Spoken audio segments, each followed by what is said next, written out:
advocated for having a fishway around the Princeton Dam. Well, it's got to be 5-6 years ago now, because the fish out of Winnebago would run up to there and then they couldn't go any further upstream to spawn. And everything went up there: gizzard shad, white bass, walleyes, carp, everything else went up there, even sturgeon.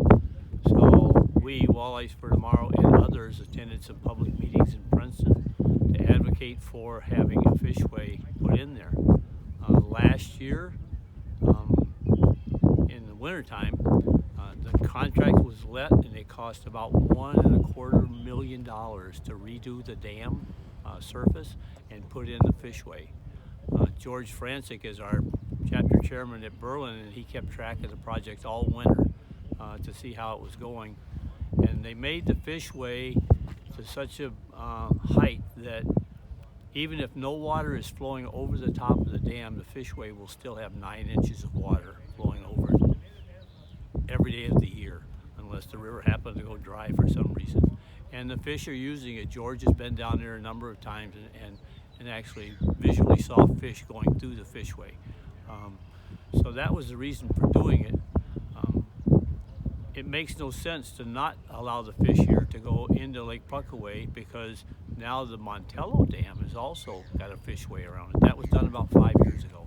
So fish from Lake Winnebago, if they choose to do it, can swim all the way from Winnebago to Portage on the Fox River and spawn anywhere along the way.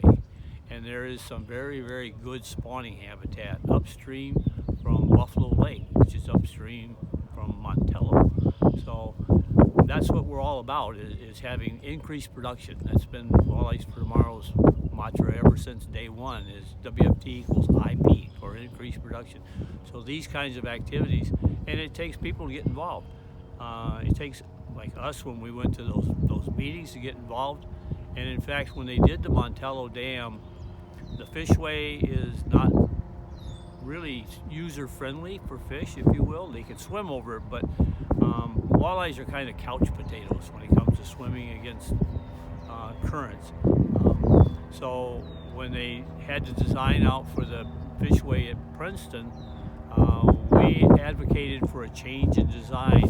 What we have is artificial boulders in the surface of the fishway concrete itself, so a fish can swim up behind these boulders and rest, and then swim up behind and then making their way over the fishway.